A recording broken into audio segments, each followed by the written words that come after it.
Hi friends, అందరికీ good evening. నా పేరు సూరన్న. తప్పకుండా ఛానల్ సబ్స్క్రైబ్ చేయండి, లైక్ చేయండి.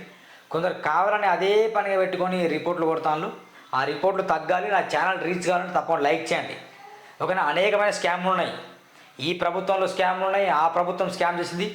ఏ ప్రభుత్వం స్కామ్ చేసినా, ఏ రాజకీయ నాయకుడు స్కామ్ చేసినా సూరన్న టీవీ, సూరన్న ఎల్లప్పుడూ ప్రశ్నిస్తూనే ఉంటుంది. కాబట్టి తప్పకుండా మై హంబుల్ రిక్వెస్ట్, లైక్ చేయండి. అయితే గమనించండి, ఈరోజు అంబేద్కర్ వర్ధంతి కాబట్టి అంబేద్కర్ చనిపోవడానికి ముందు చివరి 24 గంటల్లో ఏం జరిగిందని బీబీసీ న్యూస్ తెలుగులో చాలా చక్కగా అనువాదించారు. అయితే నిజంగా కొన్ని నిజాలు చెప్తే ఇక రోమాలు నిక్కబడుచుకుంటాయి. అంబేద్కర్ గారు నిజంగా అంత ఘోరంగా పోరాటం చేసిందా, అంత గొప్పగా పోరాటం చేసిందా? వాము అంబేద్కర్తో పోల్చుకునే మన జీవితాలు ఏ పాటివి, మనకున్న సమస్యలు ఏ పాటివి? అంబేద్కర్ ఏంటి, మనం ఏంటి, అంబేద్కర్ రేంజ్ ఏంటి, మన రేంజ్ ఏంటి ఆలోచిస్తే కనుక క్వశ్చన్ మార్క్. అసలు అంబేద్కర్ సాధించిన విజయాలు ఎంత ఉన్నాయో అంబేద్కర్ పడ్డ కష్టాలు కూడా అంతే ఉన్నాయి. ఇది నగ్న సత్యం. అంబేద్కర్ గారి విజయాలు మనకు కనిపిస్తాయి. ఈ అంబేద్కర్ రాజ్యాంగం రాశారు, చాలా గొప్ప విజయం. అంబేద్కర్ ఆనాడే దేశాలు తిరిగాడు, చాలా గొప్ప విజయం. అంబేద్కర్ ఎన్నో కమిటీలు రూపొందించాడు, చాలా గొప్ప విజయం. అంబేద్కర్ గారు నిజంగా చాలా పోరాటం చేశాడు, గొప్ప విజయం. ఎంతో చదువుకున్నాడు, ఎన్నో పట్టాలు పొందాడు, చాలా గొప్ప విజయం, గొప్ప విజయం, గొప్ప విజయం. ఇలా చెప్పుకుంటారు. కానీ అంబేద్కర్ పడ్డ కష్టాలేంటో తెలుసా? అసలు మైండ్ బ్లోయింగ్ తెలుసా? ఈ ప్రపంచంలో అంబేద్కర్ గారు పడ్డ కష్టాలు ఏ మానవుడు పడలేదండి, ఏ మానవుడు పడలేదు. అంబేద్కర్ గారు కంటే పుట్టిన వాళ్ళు పడలే, అంబేద్కర్ గారు చనిపోయిన తర్వాత పుట్టిన మనుషులు కూడా పడలేదు. బాగా డబ్బులు సంపాదించి ఉండొచ్చు, కానీ అంబేద్కర్లా కష్టాలు పడలే, నిజం పడలే. అంబేద్కర్ పడ్డ కష్టం అంత ఇంత కాదు. చదువు కోసం కష్టాలు, ఎదగడం కోసం కష్టాలు కాదండి, చదువుకోవడం కోసం కష్టాలు. ఆయన అర్థమవుతుందా? చదువుకోవడం కొరకు కష్టాలు పడ్డాడు ఆయన.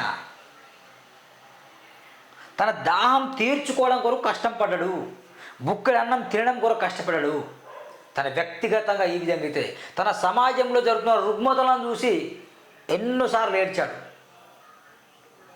సమాజంలో అంటువ్యాధిలా పేరుకుపోయిన అంటరానితనం గురించి తను ఆలోచించినప్పుడు ఎంతో కష్టపడ్డాడు.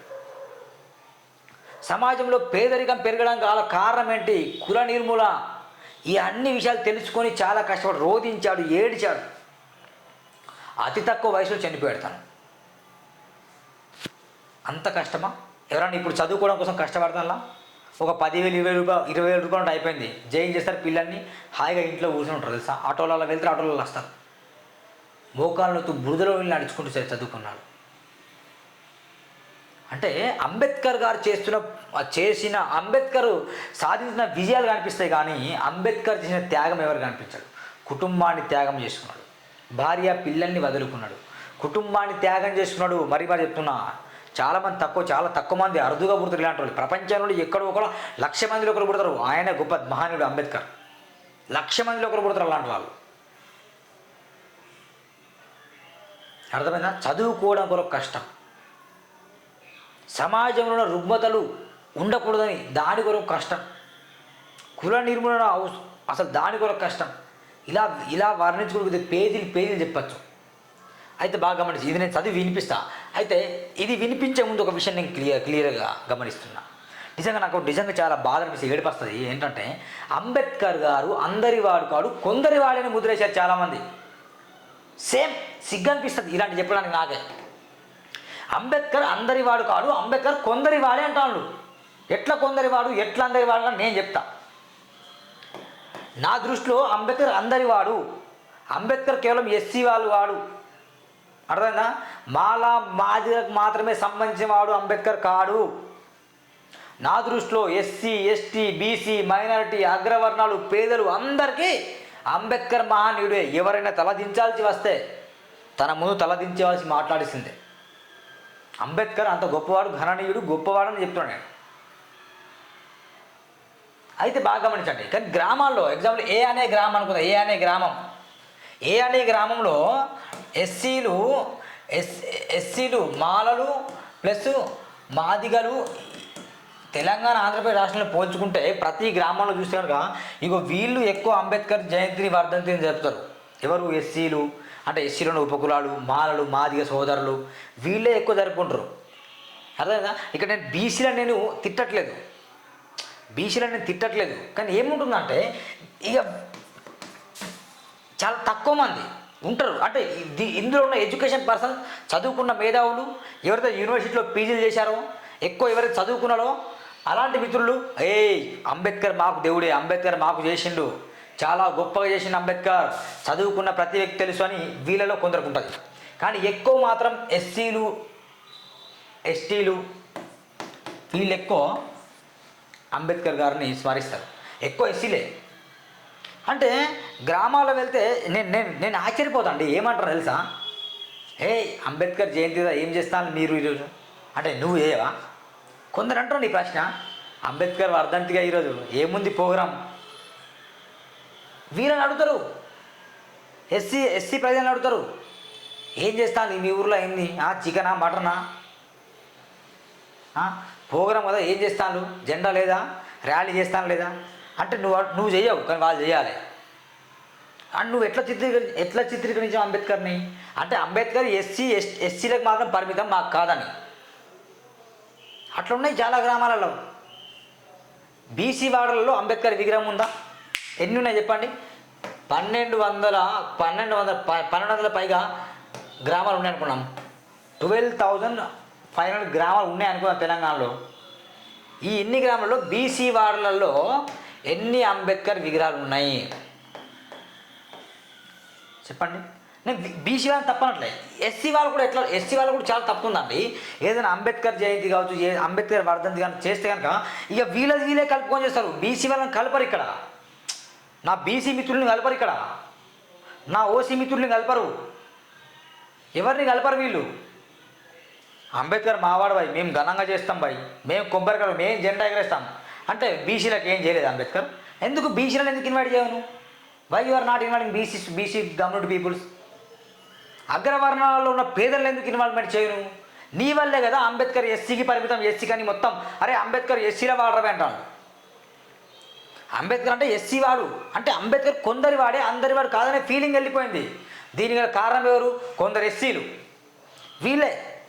దీనికి కారణం కూడా వీళ్ళే. ఇక వీళ్ళ మామూలు హడ ఉండదు వీళ్ళది మొత్తం. ఇక ఎస్సీల కోసమే అంబేద్కర్ పుట్టినట్టు, ఎస్సీల కొరకే పుట్టినట్టు. ఇక మా దేవుడే మాదంటారు. ఇక మిగతా వాళ్ళకి దేవుడు కాదా అంబేద్కర్? బీసీ వాళ్ళకి కాదా, ఓసీ వాళ్ళకి కాదా, ఎవరికి కాదా? ఎందుకు ఇట్లా చిత్రీకరించారు అంబేద్కర్ గారిని? కారణం ఎవరు? మీలాంటి వారి వల్లే ఇట్లా సమాజం నాశనం అవుతుంది. అంబేద్కర్ గారికి కొంచెం చెడ్డ పేరు వస్తుంది. అంబేద్కర్ మాకు ఏం చేయలేదని చెప్పి చెప్తారు. నేనేమో అర్థమైందా? బీసీలో ఉన్న వాళ్ళు కొందరు ఎట్లా ఫీల్ అవుతారు? అంబేద్కర్ మాకు సంబంధించిన వాడు కాదు, మీకు సంబంధించిన కొందరు చిత్రీకరిస్తారు. ఎస్సీలో అందరూ కొందరు వేస్తారు అంబేద్కర్ మావాడే అని, వాళ్ళని ఏ ప్రోగ్రాం ఇన్వైట్ చేయరండి. తద్వారా ఏం అర్థమవుతుంది సమాజానికి? అంబేద్కర్ అంటే కొందరికి అందరికి కాదంటారు. అందుకే బీసీ కమ్యూనిటీ ప్రజలు అంబేద్కర్ని ఎక్కువ స్మరించరు, పూజించరు. ఛత్రపతి శివాజీని ఎక్కువ స్మరిస్తారు. ఛత్రపతి శివాజీ, ఇంకా ఈ ఛత్రపతి శివాజీని మళ్ళీ ఎస్సీ కమ్యూనిటీ వాళ్ళు ఎక్కువ పూజించరు అన్నమాట. బీసీలో ఉన్న వాళ్ళు చాలామంది ఛత్రపతి శివాజీ మహారాజుకి జెండాలు ఇస్తారు. కానీ నేను ఛత్రపతి శివాజీ మహారాజుని గౌరవిస్తాను. ఏ విధంగా అయితే అంబేద్కర్ గారిని గౌరవిస్తానో ఛత్రపతి శివాజీ మహారాజు కూడా నేను గౌరవిస్తాను. ఎందుకంటే I know that what is truth, what is false అనేది. ఎస్సీ వాళ్ళలో అంబేద్కర్ విగ్రహాలు ఉంటాయి, బీసీ వాళ్ళలో ఉండవు అంబేద్కర్ విగ్రహాలు. బీసీ వాళ్ళలో ఛత్రపతి శివాజీ విగ్రహాలు ఉంటాయి, అదే ఎస్సీ వాళ్ళలో ఛత్రపతి శివాజీ విగ్రహాలు ఉండవు. మరి ఇంకా దీంట్లో ఎస్సీ బి ఉంది, మాది ఉంటారు. మాదిగలేమో దీంట్లో బాబు జగజీవన్ రావు గారి విగ్రహాలు పెడతారు ఎక్కువ. ఓకేనా, పెట్టాలి, తప్పులేదు, వాళ్ళ కోసం చేసింది కాబట్టి పెట్టాలి. కానీ ఎక్కువ అయితే బాబు జగజీవన్ రావు గారికి ప్రయారిటీ ఇస్తారు. దాంట్లో ఇంకా అంబేద్కర్ విగ్రహాలు దాంట్లో ఉండదు. ఇట్లా ఉన్నది మొత్తం కల్చర్, ఇట్లా మారిపోయింది. అంటే అంబేద్కర్ గారిని కేవలం మాలలే పెట్టాలి, కేవలం మాదిగలే స్మరించాలి. ఛత్రపతి శివాజీని కేవలం బీసీ కమ్యూనిటీ పూజించాలి, బీసీ కమ్యూనిటీ జెండా ఎగరాలంటే ఇది మూర్ఖత్వం. అంబేద్కర్ కొందరివాడు కాదు, అందరివాడు. ఈ రాజ్యాంగం రాసిన అంబేద్కర్, డాక్టర్ బాబాసాహెబ్ రాసిన రాజ్యాంగం కేవలం మాలలకు ఉపయోగపడుతుందా, కేవలం మాదిగలకు ఉపయోగపడుతుందా, కేవలం బీసీ వాళ్ళకి ఉపయోగపడుతుందా, కేవలం ఓసీ వాళ్ళకి ఉపయోగపడుతుందా? ఎందరికి ఉపయోగపడుతుంది? అందరికి ఉపయోగపడుతుంది. రాజ్యాంగం బట్టి అందరికి ఉపయోగపడుతుంది రాజ్యాంగం.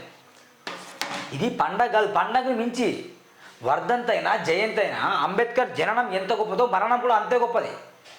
అంబేద్కర్ మరణం కూడా చరిస్మనీయం, ఇక వర్ణించలేని మరణం కూడా. జననం చాలా గొప్పగా చెప్తారు కానీ మరణం ఎవరు చెప్పరు, కానీ మరణం అనేది చాలా గొప్పది. డాక్టర్ బాబాసాహెబ్ అంబేద్కర్ గారు పుట్టిండు, ఎంతో చేసిండు, తను ఏమైతే దేనికోసం కలగనాడో దాన్ని మొత్తం పూర్తి చేసి చనిపోయాడు.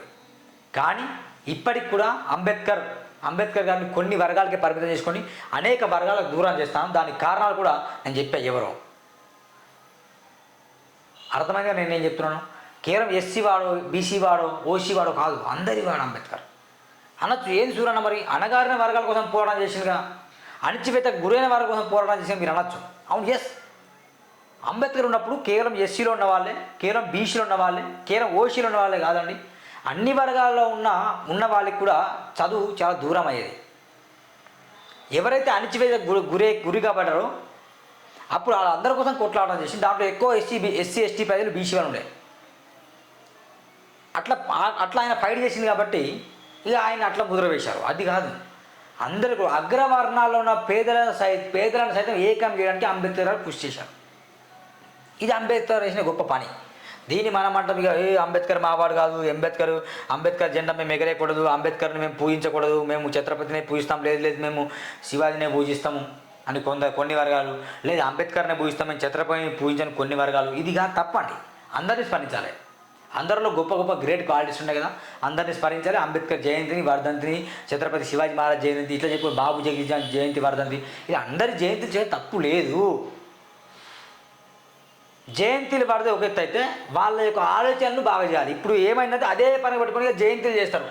జయంతిలు ఓకేనా, వర్ధంతిలు, ఇది కాదు కోరుకున్నది. అసలు జయంతి వర్ధంతి ఇది కాదు కోరుకోవడం. వాళ్ళ ఆలోచన అంటే, వాళ్ళ విధానం ఏంటి. అంబేద్కర్ గారు ఒకటే చెప్తున్నారు క్లియర్ కట్గా, ఓటు హక్కు రావడానికి ప్రధానమైన కారణం మీరు డాక్టర్ బాబాసాహెబ్ అంబేద్కర్. మరి అదే ఓటు నమ్ముకుంటున్నావు కదా. ఇక నీ అంబేద్కర్ ఐడియా నీకు ఎక్కడ ఉన్నట్టు, ఇక అంబేద్కర్ లక్ష్యం ఏడున్నట్టు, అంబేద్కర్ విధానం నీలో ఏడున్నట్టు, అంబేద్కర్ ఆశ నువ్వు ఎట్లా నెరవేర్చినట్లు. ఓటుని అమ్ముకున్నావు, చిన్న కీ పాయింట్. ఇంకా లక్ష్యం నువ్వు పరిగెడతావా, జెండాలు పోయి దండాలు పోయి కుర్చీలో కూర్చోబెట్టు, ఆ కుక్క లెక్క తిరుగు, భజన చేయి, డబ్బులు తీసుకో, పవ్వాలు తాగు, ఓట్లు పోయి బిర్యానీ నేను గిజ్ చెప్పిండా అంబేద్కర్ చెప్పలేగా. మరి నువ్వు అంతా చేసేది గిదే కదా. ఇక నువ్వు మళ్ళీ పొద్దున లేచి అంబేద్కర్ జయంతిలో జెండా ఎగరెత్తావు, ముందు వరుసలు ఉంటావు. ఇక అంబేద్కర్ వర్ధంతిలో నువ్వే బొట్టులు బోనాలు వేసుకొని నువ్వే చేస్తావు. చేయదని చెప్పలే, చేయాలి, కానీ నీ జీవిత శైలి ఏం బాగాలేదు, నీ విధానం బాగాలేదు, నీ ఆచరణ, నీ పద్ధతులు బాగాలేవు అని ఇక అంబేద్కర్ని దేవుళ్ళకి కొలుస్తావు. ఇక చూసిన నవ్వుకుంటారు, ఈడేనా భయ్ పొద్దున అయితే గంత గలీజ్ పని చేస్తాడు వీడు, ఇంకా అంబేద్కర్ జయంతి ఇంకా గొప్పలు చెప్తాడంటారు. ఇది మానం దయచేసి. వాట్ ఈజ్ అంబేద్కర్ ఏం, what is Ambedkar objectives, what is Ambedkar philosophy, what is Ambedkar goal, ఇవన్నీ బాగా ఆలోచించండి. ఏంటి అంబేద్కర్ ఏం కలగనట్టు నేనేం చేస్తున్నా, అంబేద్కర్ పుట్టిన నేను పుట్టినా, అంబేద్కర్ చనిపోయావు నేను చనిపోతున్నా, అంబేద్కర్ పుట్టుక మరణం మధ్యలో ఏం సాధించిను, నేను పుట్టి చనిపోయి నేనేం సాధిస్తున్నా, ఇది బాగా ఆలోచించండి. ఎవరైనా చాలామంది మహనీయులు పుట్టిన చనిపోయాడు, కానీ పుట్టుక చనిపోవడం ఈ మధ్యాంతరంలో వాళ్ళు సాధించిన విజయాలు ఉంటాయి, వాళ్ళు ఎదుర్కొన్న కష్టాలు నష్టాలు కన్నీళ్ళు అన్నీ కనిపిస్తాయి. అవి తెలుసుకోండి ముందు దయచేసి. ఈ మరీ చెప్తున్నా, అంబేద్కర్ అందరి వాడు కొందరి వాడు కాదు, కానీ కొందరికే పరిమితం చేస్తారు దుర్మార్గులు కొందరు. ఇంకా కుల సంఘాలు పెడతారు, మత సంఘాలు పెడతారు వీళ్ళు. ఒక విషయం తెలుసా, ప్రపంచంలోనే అంబేద్కర్ ఉన్న విగ్రహాలు అంబేద్కర్కి చాలా విగ్రహాలు ఉన్నాయి ప్రపంచంలోనే. వరల్డ్లో అంబేద్కర్ విగ్రహం లేని గ్రామాలు లేవు. అర్థమైందా? ప్రపంచం మొత్తంలో అంబేద్కర్ విగ్రహాలు చాలా ఉన్నాయి. అర్థమైందా? కానీ అంబేద్కర్ రాసిన ఫలితం లేదు, అంబేద్కర్ కలవన రాజ్యం లేదు. అందుకే వాడలో అంబేద్కర్ విగ్రహం వెళ్ళింది, కానీ అదే వాడలో అంబేద్కర్ యొక్క ఆలోచన వెళ్ళలే అంటారు మహనీయులు. నిజమే ఇది. అంబేద్కర్ విగ్రహం వాడలో వెళ్ళడం కాదు, అంబేద్కర్ యొక్క ఆశయం ప్రతి మెదడులో వెళ్ళాలి. వెళ్తానా? వెళ్తలేదు. అంటే విగ్రహాలకే పరిమితం చేశారు కొందరు, జయంతి వర్ధంతులకే పరిమితం మరికొందరు. కుల సంఘాలు అంబేద్కర్ కొన్ని లక్షల సంఘాలు ఉన్నాయి తెలంగాణలోనే, లక్షల సంఘాలు వెళ్తాయి ఇండియాలో. ఏ సంఘాలు దేని కూడా పనిచేస్తున్నాయి, ఎవరిని గంగాలు మూస్తున్నాయి సంఘాలు, ఇలా చెప్పుకొని పోతాయి. ఇప్పుడు చదువుదాం మనం. చూడండి, అంబేద్కర్ చనిపోవడానికి ముందు 24 గంటల్లో ఏం జరిగింది సింపుల్గా చెప్తా. భారతదేశంలో అణచివేతకు గురైన వర్గాలకు ఆ రోజు సూర్యోదయంతో కాకుండా సూర్యాస్తమయంతో మొదలైంది. దోపిడికి లోన అణగారిన వర్గాల పైలకు దిక్చూసిగా నిలిచిన డాక్టర్ బాబాసాహెబ్ అంబేద్కర్ రోజున కన్నుమూశారు. జీవితంలో తన మనుగడ చూడండి, చదువు కోసం చేసిన పోరాటం, దళితుల అభ్యున్నతి కోసం పాటుపడడం, స్వతంత్ర భారతదేశానికి రాజ్యాంగం రూపొందించడం వంటి కొన్ని కఠినమైన ప్రయాణాలు కూడా చేసింది ఆయన. అర్థమైందా? ఎన్ని ప్రయాణాలు చేసింది ఆయన? చూడండి, ఆయనకున్న వ్యాధులు చూడండి ఏమేమి ఉన్నాయో చూడండి. మధుమేహం ఉండే, రక్తపోటు ఉండే, నరళవాపు ఉండే, కీళ్ళనొప్పులు ఉండే, ఇలా నయం చేయలేని వ్యాధులతో ఆయన బాధపడాలండి చనిపోయే ముందు. డిఫరెంట్. ఒక్కసారి రాలే వ్యాధులు, ఎప్పటి నుంచి ఉన్నాయి ఆ వ్యాధులు. తరం 24/7 బ్రతికి ఉన్న రోజులు కూడా వెంటాడుతున్నాయి ఆ వ్యాధులు. ఒకవైపు కీళ్ళ నొప్పులు, నరాల నొప్పులు, కానీ ఒకవైపు దేశం కోసం ప్రయత్నం చేయాలి, దేశాన్ని బాగుపరచాలి. ఒకవైపు ఏమో మొత్తం నరాల వాపు, కీళ్ళ నొప్పులుగా ఎటు ప్రయాణం చేయలేని స్థితి, కానీ ఒకవైపు ఏమో అడుగులు ముందుకే అంబేద్కర్ వెళ్ళిన ఒక ఆలోచన శక్తి వెళ్ళండు. ఒకవైపు నిద్ర అస్సలే లేదు, కానీ రాజ్యాంగం రాయాలి, ఏదో కష్టపడాలి, దేశం కరెక్ట్ పరిపాలించబడాలి, పార్లమెంట్ చట్టాలు నిర్వర్తించాలని చెప్పేసి రాయడం రాత్రి మగళ్ళు. ఇక ఆలోచించండి, తొందర చనిపోయింది పాపం. అందుకే మీరు దయచేసి బీబీసీ చాలా అద్భుతంగా వర్ణించబడింది. దాదాపు నాకంటే మీకే తెలుసు, అంబేద్కర్ గారు రాసిన రాజ్యాంగం కావచ్చు, అంబేద్కర్ సంబంధించిన బుక్స్లు చాలా ఉంటాయి, చదవండి. దాంట్లో అంబేద్కర్ గారు ఎట్లా కష్టపడ్డాడు, ఏంటి తన బాల్యం ఏంటి, తన వివాహం ఏంటి, అని ఎందుకు తొందర మరణించాల్సి వచ్చిందని చాలా అద్భుతంగా ఉంటుందండి. నిజంగా చాలా అంటే చాలా ఘోరంగా ఉంటుంది. చదివితే బాగా అనిపిస్తుంది. పాపం గొప్ప వ్యక్తి మనం కోల్పోయినాం అసలు ఇండియాలో. చదువు కోసం పాటుపడ్డాడండి, చదువు కోసం పోరాటం చేసిండు, అన్ని వర్గాలకు న్యాయం జరగాలని పోరాటం చేసిండు. అలాంటి అంబేద్కర్ గారు మనం కొన్ని వర్గాలకి పరిమితం చేస్తున్నాం. బాధ.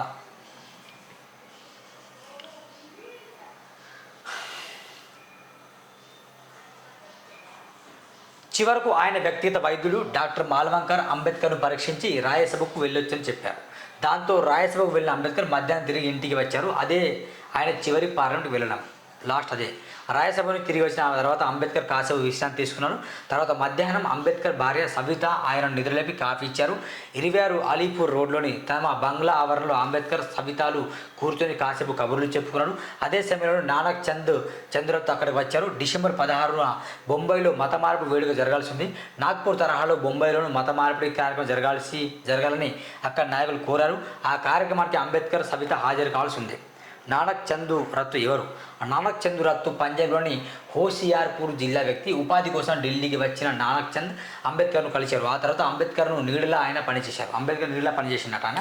నానక్ చంద్ 1940 నుంచి అంబేద్కర్కు కార్యదర్శిగా పనిచేయడం ప్రారంభించారు. అంబేద్కర్ చివరి రోజు వరకు అంటే డిసెంబర్ 6, 1950 వరకు నానక్ చంద్ ఆయన వద్ద పనిచేశారు.